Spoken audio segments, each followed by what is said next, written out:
नमस्कार, जय गुरु। स्टूडेंट्स, पिछले लेक्चर में हमने chapter 1 that means electric charges and fields से कुछ न्यूमेरिकल प्रॉब्लम्स सॉल्व किए थे और इस तरीके से हमने चैप्टर 1 एंड किया था। इस वीडियो लेक्चर में हम चैप्टर 2 की तरफ बढ़ते हुए बात करेंगे इलेक्ट्रिक पोटेंशियल एंड कैपेसिटेंसेस की, जिसमें पहले दो टॉपिक जो कि आपके एनसीईआरटी बुक में गिवन है, electrostatic potential and potential due to a point charge, इन दोनों पर विस्तार से इस लेक्चर में चर्चा करेंगे। तो आइए जानते हैं इलेक्ट्रोस्टैटिक पोटेंशियल के बारे में।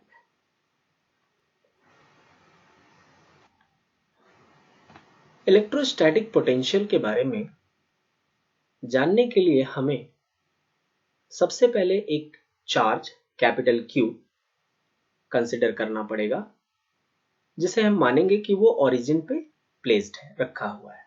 आप डायग्राम में देख सकते हैं कि हमने एक positive charge capital Q consider किया है। साथ ही साथ एक टेस्ट चार्ज जो कि पॉजिटिव नेचर का ही होगा, उसे भी किसी एक पॉइंट पर कंसिडर करना पड़ेगा। और हमें यह इमेजिन करना है कि उस टेस्ट चार्ज को, that means test charge small q को, हम किसी पॉइंट R से किसी दूसरे पॉइंट P तक ला रहे हैं और इस चार्ज को पॉइंट R से P तक लाने में हमें चार्ज कैपिटल Q के इलेक्ट्रिक फील्ड के कारण प्रोड्यूस्ड रिपल्सिव फोर्स का सामना करना पड़ेगा। और इस तरीके से हम यहां दो रिमार्क्स कंसिडर करेंगे।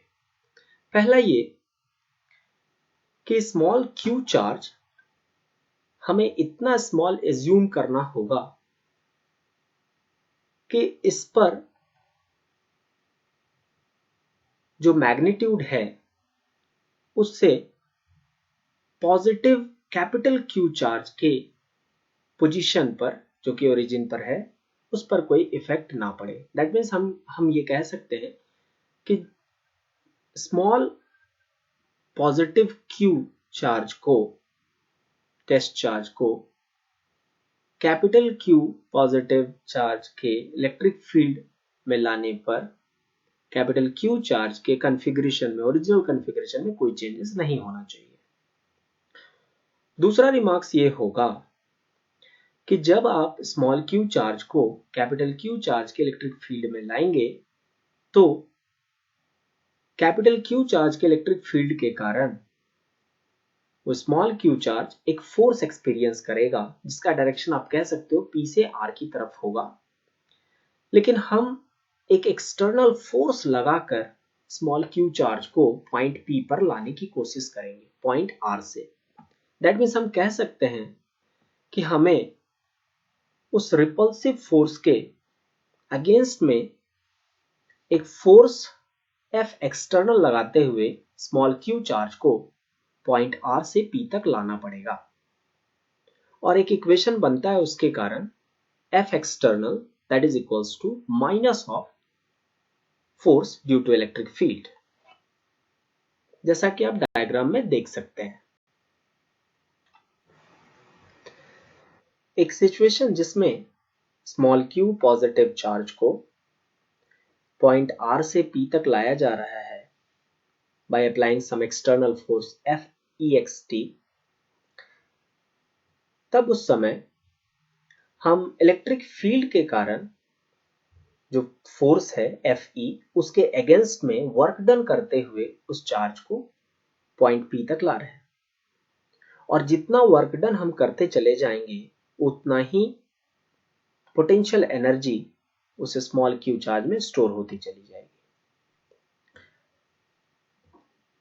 If the external force is then removed on reaching point P, अगर पॉइंट P पर पहुंचने के बाद हम उस एक्सटर्नल फोर्स को हटा भी लें तो उस स्टोर्ड पोटेंशियल एनर्जी के कारण एक रिपल्सिव फोर्स जो कि पहले से भी अप्लाई हो रहा था पॉजिटिव कैपिटल क्यू चार्ज के कारण, वह स्मॉल क्यू चार्ज को एक रिपल्सिव फोर्स लगाते हुए अपने से दूर हटा देगा या हटाने की कोशिश करेगा।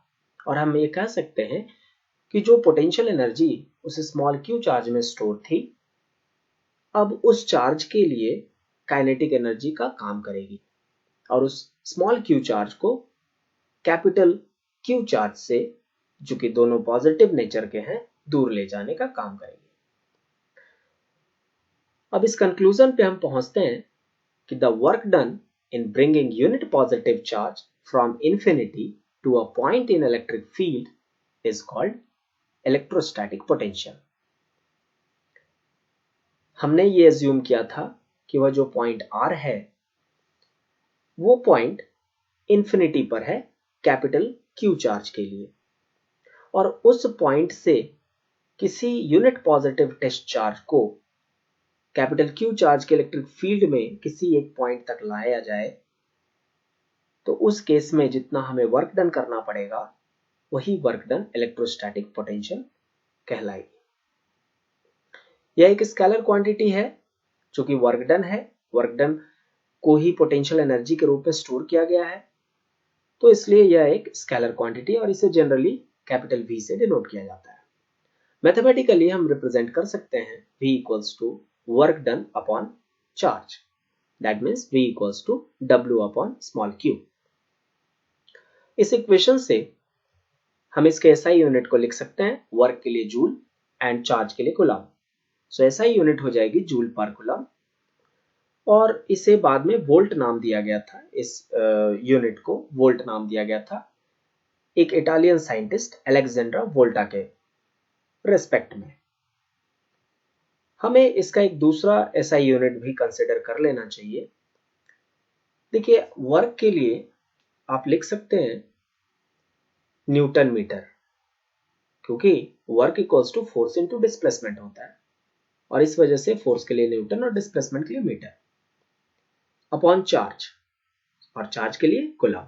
तो इसलिए एक और ऐसा यूनिट हमारे सामने है न्यूटन मीटर पर कूलम, जो कि इलेक्ट्रोस्टैटिक पोटेंशियल के लिए यूज की जाती है। आगे बढ़ते हैं इलेक्ट्रोस्टैटिक पोटेंशियल डिफरेंस की तरफ। अब मान लो कि कैपिटल क्यू चार्ज का एक इलेक्ट्रिक फील्ड है और उस फील्ड में अभी जैसे हमने कंसिडर किया था एक पॉइंट P, जहां पे यूनिट पॉजिटिव टेस्ट चार्ज को पॉइंट R से लाया गया था। अब एज्यूम करते हैं P की तरह ही P के प्लेस पे मान लो कि कोई पॉइंट A है, R से हमने पॉइंट A तक उस यूनिट पॉजिटिव टेस्ट चार्ज को लाया, तो हमें एक वर्क डन करना पड़ा और वो वर्क डन पोटेंशियल एनर्जी के रूप में स्टोर हो गया स्मॉल क्यू टेस्ट चार्ज के लिए। अब एज्यूम करते हैं कि उसी तरीके से एक और पॉइंट उसी इलेक्ट्रिक फील्ड में B है और वो थोड़ी और करीब है कैपिटल क्यू चार्ज से। तो उस केस में अब अगर इंफिनिटी से हम अगर कोई टेस्ट चार्ज को, सेम मैग्नीट्यूड के टेस्ट चार्ज को लाएं तो हमारी पोटेंशियल एनर्जी बढ़ जाएगी, क्योंकि हमें ज्यादा नजदीक आना पड़ेगा, दैट मीन्स कि ज्यादा वर्क डन करना पड़ेगा। तो इसका मतलब ये हुआ कि इलेक्ट्रिक फील्ड में किसी भी दो अलग अलग पॉइंट्स पर potential energy, electrostatic potential energy की वैल्यू अलग अलग होगी, और हम ये कह सकते हैं कि इस तरीके से वहां पर एक पोटेंशियल डिफरेंस क्रिएट होगा। और इसलिए इलेक्ट्रिक या इलेक्ट्रोस्टैटिक पोटेंशियल डिफरेंस को डिफाइन करने के लिए कहते हैं कि the electrostatic potential difference between two points in an electric field as the work required to be done by an external force in moving charge small q without accelerating from point 1 to another for any arbitrary charge configuration। वही बातें जो हमने बतलाई, और mathematically आप कह सकते हो कि potential at point A minus potential at point B, that means BA minus BB equals to work done in bringing charge from point A to B upon charge q। और इस तरीके से अबव इक्वेशन से हम लिख सकते हैं, अगर मान लो कि दोनों पॉइंट्स a और b के बीच का पोटेंशियल या पोटेंशियल डिफरेंस 1 वोल्ट हो, तो 1 volt equals to 1 joule upon 1 coulomb. Therefore, if 1 joule of work is done in carrying test charge of 1 coulomb from one point to another in an electric field, then the potential difference between these points will be 1 volt. अगर उन दोनों points A और B के बीच किसी एक unit positive test charge को 1 coulomb के charge को ले जाने में वर्क डन 1 जूल करना पड़ता है, तो वैसे केस में हम कह सकते हैं कि उन दोनों पॉइंट्स के बीच का पोटेंशियल 1 वोल्ट है। इस फॉर्मूला से हमें डायमेंशनल फॉर्मूला आसानी से मिल जाएगा, जैसा कि वर्क डन के लिए लिखा जा सकता है ml² और ml⁻²t⁻⁻² अपॉन चार्ज के t, और फाइनली कैलकुलेट करने पे ml⁻²t⁻3a⁻1। आइए जानते हैं potential due to a point charge के बारे में। उसके लिए हमें एक single point charge small q consider करना है, जो कि हमने यहाँ डायग्राम में कंसिडर कर रखा है कि पॉइंट O पर एक स्मॉल पॉजिटिव q चार्ज है। अब एक पॉइंट P जो कि स्मॉल q चार्ज से स्मॉल r डिस्टेंस पर है, दैट मीन्स O से r डिस्टेंस पर है, आप कह सकते हो OP equals to small r। उस पॉइंट P पर हमें इस स्मॉल q पॉजिटिव चार्ज के कारण इलेक्ट्रिक पोटेंशियल की वैल्यू फाइंड करनी है। तो बाय डेफिनेशन हमें पता है कि electric potential at point P is the amount of work done in carrying a unit positive charge from infinity to point P। और इसी वजह से उस OP वाले लाइन में हमने आगे बढ़ाते हुए इंफिनिटी तक उसे कंसिडर किया है। आगे बढ़ने पर हम उसी लाइन में एक पॉइंट A कंसिडर करेंगे, जहां OA equals to small x distance consider करना होगा, और उस तरीके से इलेक्ट्रिक फील्ड की वैल्यू E इक्वल्स टू लिख सकते हैं 1/4πε0 into q upon x²। That means कि पॉइंट A पर इलेक्ट्रिक फील्ड की वैल्यू हो जाएगी 1/4πε0 into the magnitude of charge upon the square of the distance at point A from the given charge, और इसका direction along OA produced, because अगर कोई unit positive charge उस point A पर रखा जाएगा तो एक रिपल्सिव फोर्स एक्सपीरियंस करेगा due two plus small q charge taken here, और इसे हमने इक्वेशन 1 कंसिडर कर लिया। Now, small amount of work done in moving a unit positive charge from A to B, where AB equals to dx, and that is equals to। अब अगर कोई unit positive charge point A पर है, तो वहां पर small q charge के कारण रिपल्सिव फोर्स लग रहा है along the direction OA। लेकिन अगर उसके ऑपोजिट डायरेक्शन में, दैट मीन्स चार्ज की तरफ, स्मॉल q चार्ज की तरफ उस चार्ज को हम मूव कराएं, बढ़ाएं पॉइंट B तक, तो वैसे केस में हमें एक स्मॉल वर्क डन करना पड़ेगा, और उस वर्क डन को आप लिख सकते हो dw equals to vector E into vector dx। अब इलेक्ट्रिक फील्ड का डायरेक्शन और जिस डायरेक्शन में हमने स्मॉल डिस्प्लेसमेंट किया है, दोनों एक दूसरे के ऑपोजिट हैं, और इस तरीके से अगर आप स्केलर फॉर्म में लिखें तो you will get E dx cos 180 degree, क्योंकि cos 180 डिग्री का वैल्यू -1 है, और इस वजह से इसे हम लिख सकते हैं -E dx, and hence we have equation number 2। Therefore, total work done in moving unit positive charge from infinity to point P is W equals to integration infinity to small r minus E dx। जैसा कि हमने minus E dx find किया, एक small work done जो कि point A से B तक था, मतलब उस चार्ज को पॉइंट A से B तक ले जाने में हमें जितना वर्क डन करना पड़ा, that small work done will be minus EDX as from the equation number 2. But here we have to find out total work done in moving that positive charge, and we can say unit positive charge from infinity to point P. और इस वजह से हमने इसे integrate कर दिया. That means W equals to integration of minus 1 upon 4 pi epsilon naught into Q upon x square dx from infinity to R.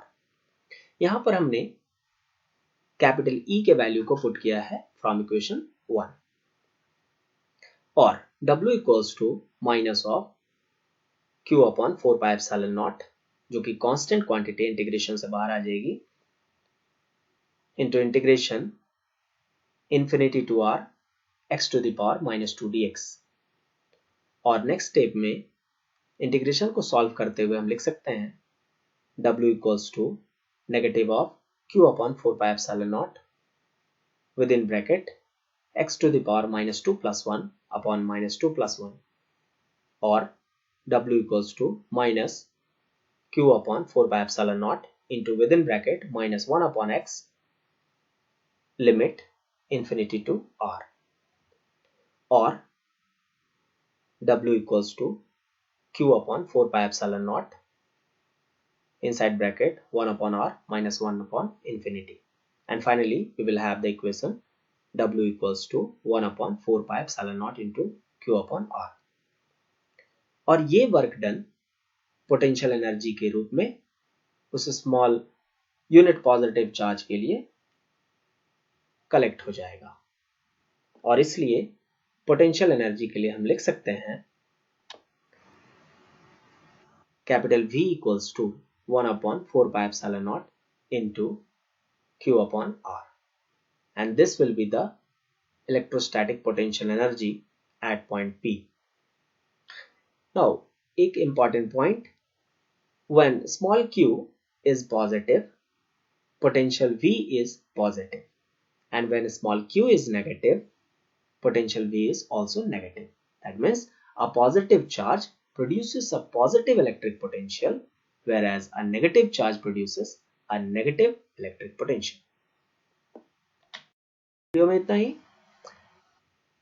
मैं आशा करता हूं कि इस वीडियो में बताए गए सारे टर्म्स क्लियर होंगे. फिर भी अगर कोई डाउट रह जाता हो तो आप हमें कमेंट बॉक्स में लिख सकते हैं.